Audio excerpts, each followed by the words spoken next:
Camboja é muito complicado, porque fica simplesmente do outro lado do mundo, ok? E então alguém que estivesse no Camboja a fazer trabalho missionário e evangélico, ainda menos, ok?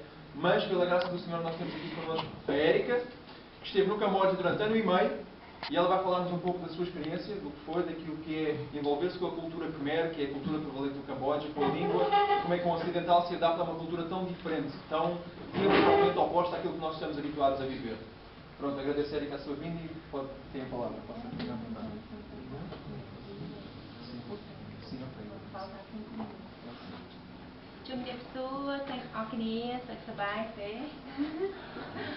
Eu disse, olá pessoal, tudo bem? Como vocês estão? Então no Camboja, sempre que você cumprimenta alguém, você tem esse movimento, como na Ásia, né? E obrigada ao com. Sempre assim. Então, eu conheci o Ricardo pela internet, não sei como ele me encontrou, né? Camboja, Missão Camboja, eu tinha uma página lá no Facebook. Nós criamos a página né? Missão Camboja e vi já uma página com o mesmo nome, exatamente, que era a página dele. Que eu até que fechar essa página, porque agora a missão já acabou, foi bom lembrar. E eu... ele me contactou e demonstrou esse interesse, a gente vem se falando, né? E, pela graça de Deus, na volta agora da missão, passei na Europa e estou aqui falando com vocês. Nem imaginava que isso ia acontecer.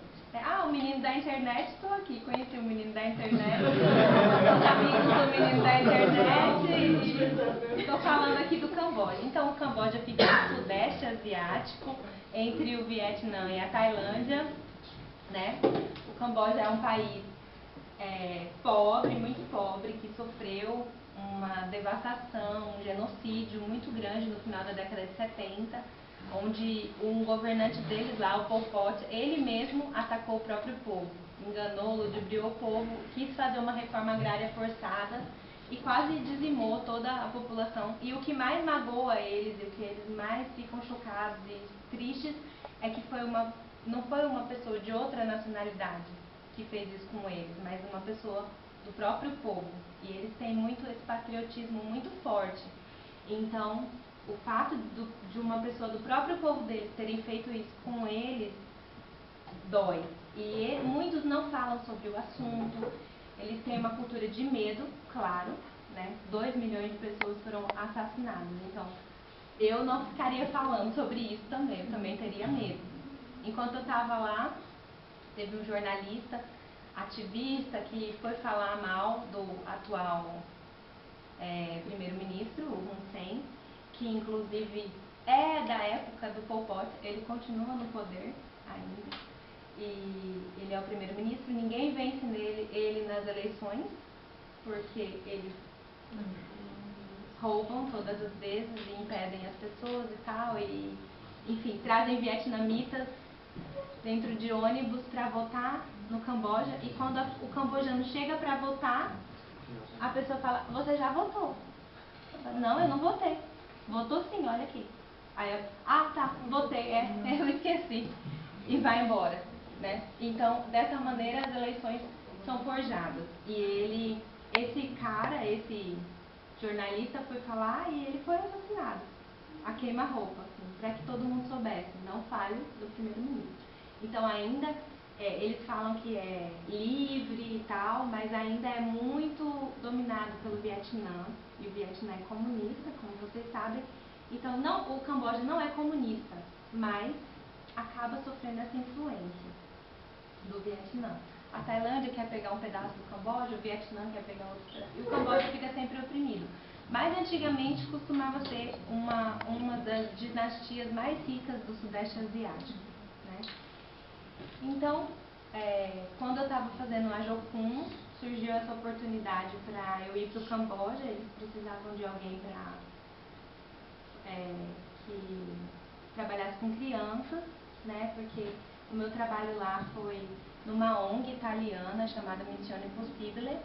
Eles estão no Camboja há aproximadamente 10 anos e eles têm uma escola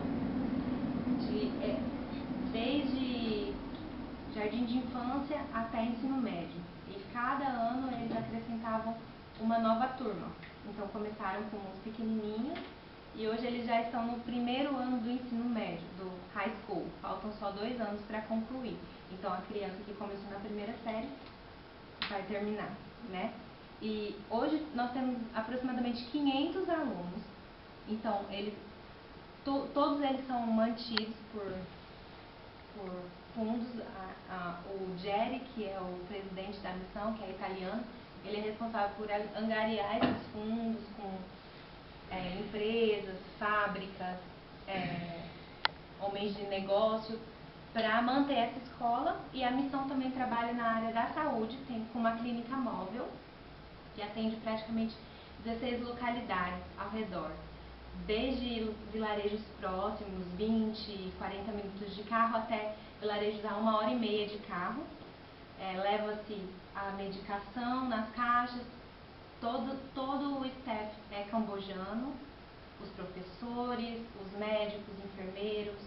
É uma estrutura simples, né? Só dá para atender casos simples ou doenças crônicas que precisam de acompanhamento. Então, esses pacientes sabem quando a clínica estará lá novamente. Então, coloca tudo na picape e viaja e atende. E as pessoas sempre sabem quando vai ser o próximo dia. E distribui a medicação que eles vão usar até o próximo encontro com o médico. Então, basicamente, esse era o meu trabalho. Eu ensinava as crianças da escola elementar, de kindergarten até 6º ano. Então, mais ou menos 300 crianças. Eu ensinava a Bíblia. Como eu não era fluente no Khmer, ainda não sou fluente, né? Provavelmente não vou ser, não sei quais são os planos de Deus aí para o futuro, mas eu estudei um pouquinho, sei falar bem pouco, só para começar uma conversa, começar a conversa, dar expectativa para a pessoa que eu sei falar, e aí a pessoa faz todas as perguntas, aí a pessoa começa, não, essa parte eu não aprendi ainda, tá bom, eu sei só um pouquinho. Aí eu precisava de um intérprete, de um tradutor, então eu tinha que falar inglês e o intérprete traduzir para o Khmer. Para os pequenininhos era um pouquinho difícil, porque acho que eles ficavam, quem é essa gringa, essa louca falando essa língua, o que ela está falando, Jesus? Porque para eles, se você for estudar o budismo e todas as coisas que eles acreditam, para nós é uma loucura, é surreal. E eu fico imaginando que para eles ouvir sobre cristianismo também é surreal. Eu falo, como vocês acreditam nisso? Meu Deus!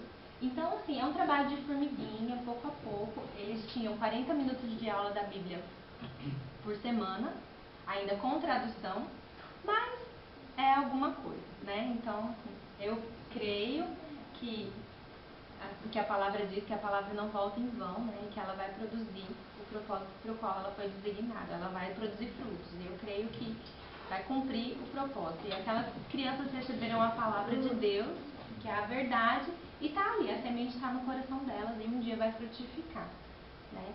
Então, mas é um trabalho bem lento e de muita paciência, e você talvez não veja os resultados imediatamente, mas as crianças são maravilhosas, amorosas, receptivas. Você não tem como você ir para o Camboja e não se apaixonar por elas. Você vai. O que eu falei para elas quando eu fui me despedir foi: eu vim aqui para ensinar vocês, mas vocês que me ensinaram. Eu vim aqui para dar amor para vocês, mas vocês me deram muito mais amor do que eu nunca imaginei receber. Porque eles te abraçam, te beijam com uma sinceridade assim que você não... Você fala, gente, como assim? Então, essas são as crianças cambojanas. Eu não sei se vocês conseguem ver muito bem essa foto. Isso é um rio, um lago lá, todo sujo. Aqui eles lavam a vaca, lavam a moto, lavam a roupa, lavam a si mesmos, pegam a água, cozinham com essa comida. Então, assim, no Camboja você realmente... Sabe aquela oração que você faz antes de comer? Assim, Senhor, abençoa essa comida, em nome de Jesus, amém. No Camboja é a oração que você bota mais fé. Você faz a oração sincera mesmo, assim, porque realmente é punk, como a gente diria lá no Brasil, é punk. Então a gente ora com fé, ora e faz com fé e come. come, sem fazer cara feia, sem... não. Para eles, como em toda a cultura, a comida é muito importante. Então, se você rejeita a comida deles, não é legal, né? Então, um dia eu fui pra clínica e eles tinham rato assado. Mas aí o menino achou que eu ia gritar, não sei, fazer alguma coisa. Falou, tira daqui, eu quero aquilo. Nada, não era nada. Eu falei, era sim, o que era aquilo? Era rato. Eu escutei, eu entendi a palavra em Quimer. Falei, era rato? Ele, era rato, mas não, você não precisa comer. Aí eu, tá, era um rato aberto. Mas eu comi aranha, escorpião, grilo e formiga. É gostoso. Só o escorpião não é gostoso. Então esse aqui é numa clínica. Essa é a época da chuva. Isso aqui fica cheio de água. Na época seca, a água desaparece. É só o enter?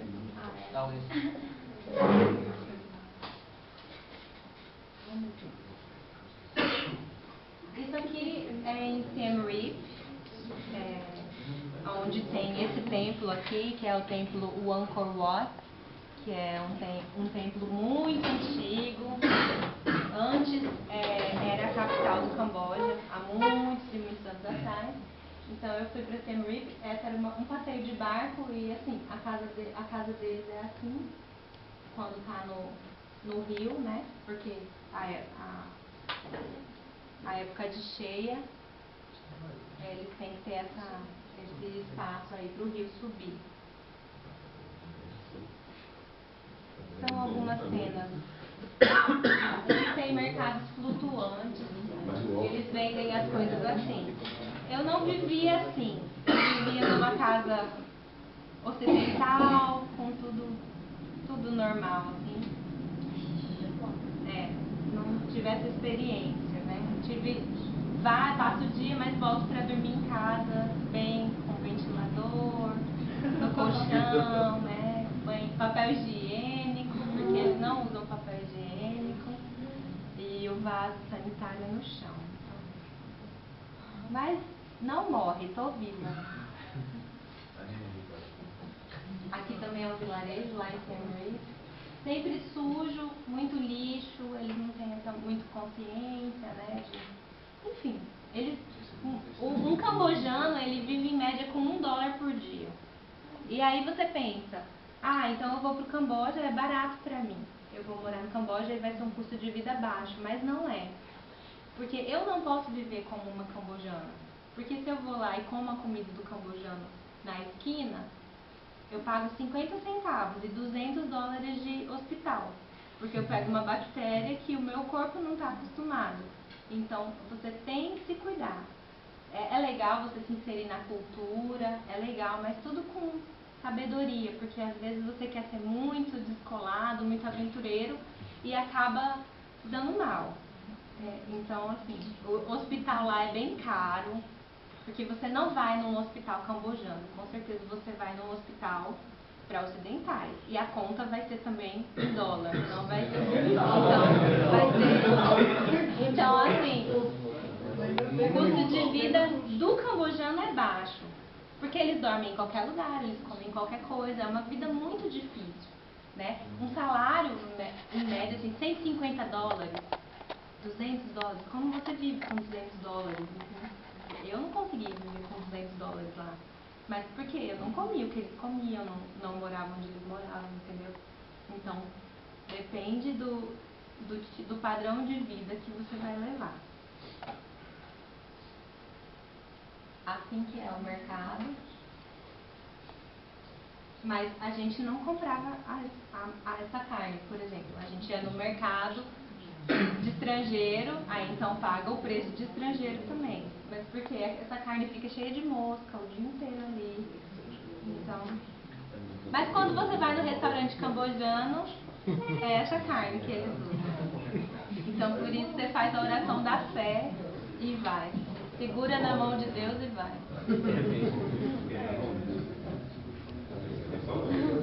Esse mercado era perto de onde eu morava. Alguém sabe o que é isso? Como? Deve ser. Mas o que tem dentro? Ah, ok. Vai que não seja xixi. É gasolina. Eles vendem assim, no meio da rua. Mas tem os postos de gasolina também.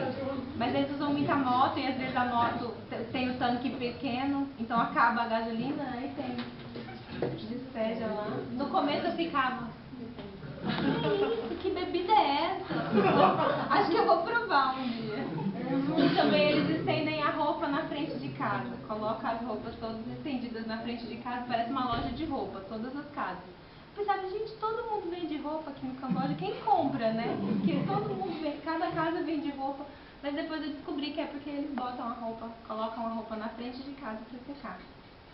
Enfim, cada cultura com suas peculiaridades. Essa é uma cena típica cambojana, é como elas cozinham. Vocês podem ver que não tem muita higiene, né? Eles usam muito essa... Parece uma mesinha mais ou menos dessa altura. Eles dormem aí, eles cozinham aí, eles fazem tudo em cima. Eles não usam colchão, cama, numa casa típica cambojana. E aqui, a gente estava num templo budista, porque era o lugar, o sítio, né? O lugar onde a clínica, a gente tinha uma clínica dentro de um templo budista, não tinha outro lugar para fazer. Às vezes é embaixo de uma árvore, chega, monta a mesa, bota as cadeiras e faz. Então aí eles estavam preparando a comida dos monges e às vezes a gente tinha que comer aí, porque eles ofereciam pra gente. E é muito mal educado você dizer, não vou comer. Aí a oração era mais forte ainda.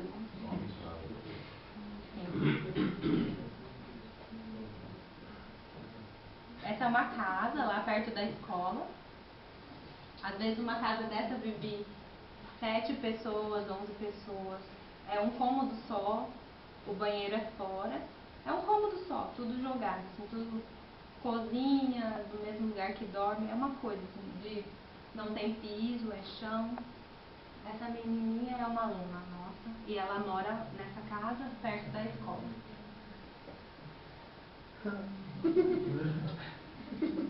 Esse dia a gente entregou leite para eles e eles estavam super felizes.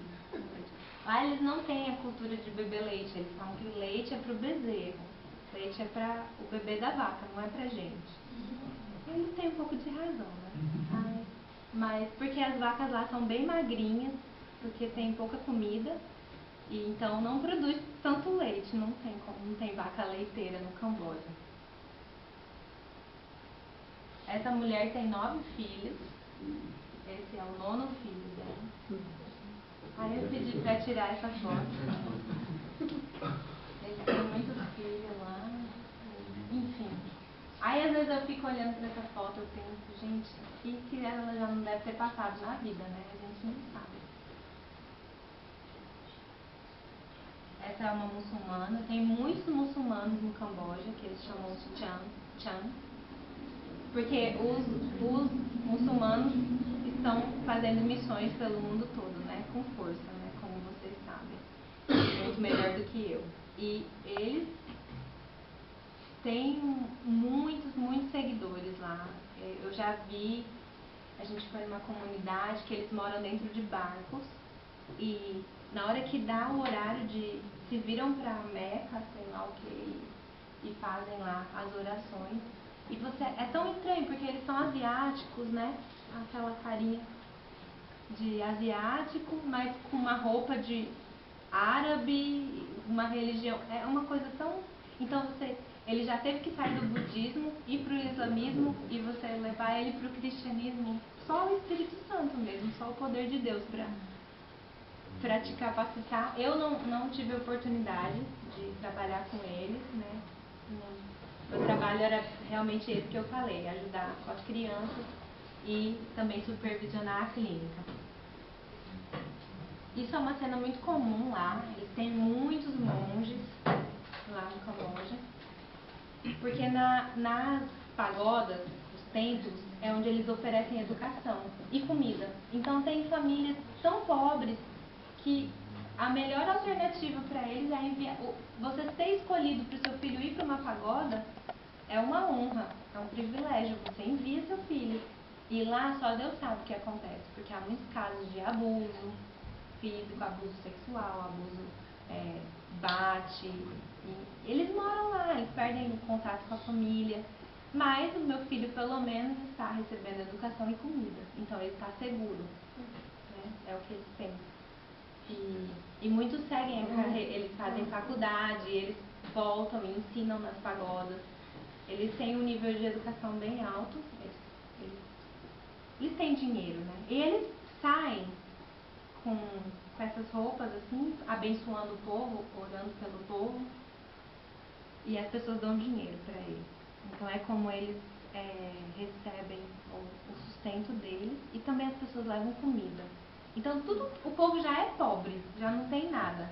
E ainda sempre tem feriados, festivais, e sempre nessas datas festivas eles compram essas roupas, eles embrulham para presente, eles fazem um monte de comida, compram coisas e vão levar as oferendas, vão para a pagoda e presenteiam os monges. E eles já não têm nada, e ainda o pouco que eles têm, eles ficam nesse ciclo de ignorância. Né? É o que eles aprenderam e é o que eles continuam fazendo.